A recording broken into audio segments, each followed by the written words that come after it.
ശബരിമല സ്വർണ്ണക്കൊള്ളക്കേസിൽ അന്വേഷണം നേരിട്ട തമിഴ്നാട് വ്യവസായി ഡി മണിക്ക് ക്ലീൻ ചിറ്റ് നൽകി പ്രത്യേക അന്വേഷണ സംഘം. ഹൈക്കോടതിയിൽ നൽകിയ റിപ്പോർട്ടിലാണ് മണിയിൽ നിന്ന് സംശയകരമായ ഒന്നും കണ്ടെത്താൻ കഴിഞ്ഞിട്ടില്ലെന്ന് SIT അറിയിച്ചത്. രമേശ് ചെന്നിത്തല വെളിപ്പെടുത്തിയ വ്യവസായിയാണ് ഡി മണിയെക്കുറിച്ചും വിഗ്രഹക്കടത്ത് സംഘത്തെക്കുറിച്ചും SITക്ക് മൊഴി നൽകിയത്.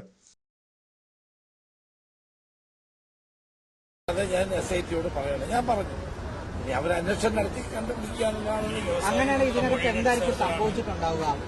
എനിക്കറിയില്ല എന്താണ്, എനിക്കതിനെപ്പറ്റി അറിയില്ല. ഇപ്പോഴും ഞാൻ അദ്ദേഹത്തോട് ചോദിച്ചു, ഞാൻ പറഞ്ഞു എനിക്ക് ഡി മണിയായിട്ട് ബന്ധമില്ല, പക്ഷേ ഞാൻ ചില സൂചനകൾ നൽകിയത് പരിശോധിച്ചാൽ വസ്തുതകൾ കൂടുതൽ വ്യക്തമാകുന്നതാണ്. അല്ല, അതിനെപ്പറ്റിയൊന്നും എനിക്കറിയില്ല. ഏതായാലും അദ്ദേഹം വേണേൽ കോടതിയിൽ തന്നെ 164 കൊടുക്കാൻ തയ്യാറാണെന്നൊക്കെ അദ്ദേഹം പറയുന്നു. വിദേശ വ്യവസായി അല്ല, അങ്ങനെയൊന്നും ഞാൻ പറയുന്നില്ല. പക്ഷെ SITയുടെ പ്രവർത്തനങ്ങളെ കഴിഞ്ഞ കുറേ ദിവസങ്ങളായി മുഖ്യമന്ത്രിയുടെ ഓഫീസ് സ്വാധീനിക്കാൻ ശ്രമിക്കുന്നു. 2 പോലീസ് അസോസിയേഷനിൽ ഇവരുമായി ബന്ധമുള്ള 2 പേരെ നിയമനം തടഞ്ഞു വെച്ചിരുന്നു. അത് ആ നിയമനം വീണ്ടും നടത്തി.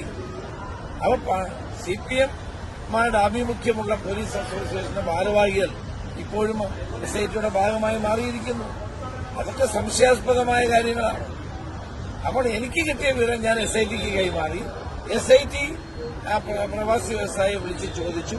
അതിനുശേഷം അദ്ദേഹം ഇപ്പോഴും അതിൽ ഉറച്ചു നിൽക്കാമെന്നാണ് എന്നോട് പറയുന്നത്. അല്ല, അദ്ദേഹം എന്റെ ആരോപണം അല്ലല്ലോ ഇത്. നിങ്ങൾ മനസ്സിലാക്കണം, എന്നോടൊരു വ്യക്തി പ്രവാസി വ്യവസായി വന്ന് ഇത്രയും കാര്യങ്ങൾ പറഞ്ഞു. സാറേ, എനിക്കിത് വെളിയിൽ പറയാൻ പേടിയാണ്, അതുകൊണ്ട് സാർ ഇതെന്തെങ്കിലും ചെയ്യണം. ഞാൻ SITയെ എനിക്ക് കത്തെഴുതി. SIT പറഞ്ഞു വരാൻ പറഞ്ഞു. ഞാൻ ചെന്നു. ഞാൻ പറഞ്ഞു ഇങ്ങനെ ആളിനെ വിളിച്ച് ചോദ്യം ചെയ്യണം. അയാളുടെ നമ്പരും കൊടുത്തു, പേരും കൊടുത്തു. അവർ അദ്ദേഹത്തെ വിളിച്ച് സംസാരിച്ചു.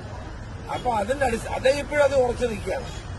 ഡി മണിയായിട്ട് അദ്ദേഹത്തിന് ബന്ധമില്ല എന്ന് പറഞ്ഞാൽ കറക്റ്റാണ്, അദ്ദേഹമായിട്ട് ബന്ധമില്ല. പക്ഷേ അദ്ദേഹം ഇപ്പോഴും പറയുന്നത് ഈ സംഭവം ഗുരുതരമാണ്, ഇത് അന്വേഷിച്ചു പോയാൽ ഈ തൊണ്ടി മുതൽ കണ്ടെത്താൻ പറ്റും.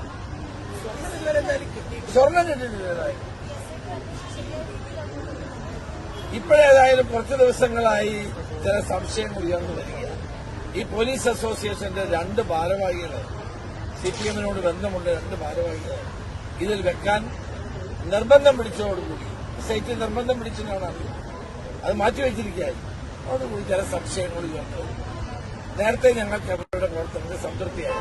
ഞാനത് ചാനലിലൂടെയൊക്കെ പറഞ്ഞു കഴിഞ്ഞു. പക്ഷേ ഈ 2 പേരെ CPM-മായി ബന്ധമുള്ള അവരുടെ അസോസിയേഷന്റെ 2 ആളുകളെ വെച്ചതോടുകൂടി ചില സംശയങ്ങൾ ഉയർന്നു.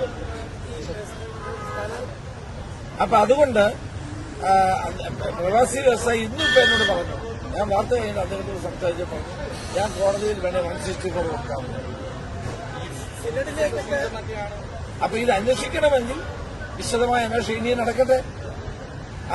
അതാണ് CBI. മറ്റ് സംസ്ഥാനങ്ങളിൽ ബന്ധമുള്ള അന്തർദേശീയ തലത്തിൽ ബന്ധമുള്ളൊരു കേസായി ഇത് മാറുകയാണ്. അതുകൊണ്ട് കോടതിയുടെ നിയന്ത്രണത്തിൽ CBI അന്വേഷണം കൊണ്ട് വസ്തുതകൾ കൂടുതൽ പുറത്തു വരും. UDF 100 ആണെങ്കിൽ LDF 110 ആക്കി സീറ്റ്. ഇനിയിപ്പോ NDA 210 പറയുമെന്ന് എന്റെ സംശയം. ഏതായാലും അതൊന്നും അർത്ഥമില്ല. കേരളത്തിലെ ജനങ്ങൾക്ക് എല്ലാവർക്കും പിണറായി വിജയൻ ഒരു നാടകവും കളിക്കേണ്ട. ജനങ്ങൾക്കറിയാം UDF അധികാരത്തിൽ വരാൻ ഒരു പ്രശ്നവുമില്ല. ഞങ്ങൾ ഒരു മനസ്സോടെ UDF അധികാരത്തിൽ വരും. അതിന് ഒരുമിച്ച് പോകും. 13-14 തീയതികളിൽ അതിനെന്താ തെറ്റ്? ഞങ്ങളൊക്കെ കാണുന്നല്ലേ. പ്രതിപക്ഷ നേതാവ് VD സതീശൻ സീറോ മലബാർ സഭ ആസ്ഥാനത്തെത്തി അവരോട് സംസാരിച്ചെങ്കിൽ ഒരു തെറ്റുമില്ല. ഞാനുമായി സംസാരിച്ചിരുന്ന ഈ കാര്യം ഞങ്ങൾ തമ്മിൽ സംസാരിച്ച കാര്യമാണ്. അവിടെ സെനറ്റ് നടക്കുകയാണ്. അവിടെ അവരെ കണ്ടാൽ എന്താ തെറ്റ്? ഞാനും ഉമ്മൻചാണ്ടി ഒരു രഹസ്യമില്ല. ഞാനും ഉമ്മൻചാണ്ടി ഇതിനു മുമ്പും ഞങ്ങൾ അവരെ ഇതുപോലെ പോയി കണ്ടിട്ടുണ്ട്. അതൊക്കെ ഇതിന്റെ ഭാഗമാണ്. അതിന് തെറ്റുമില്ല.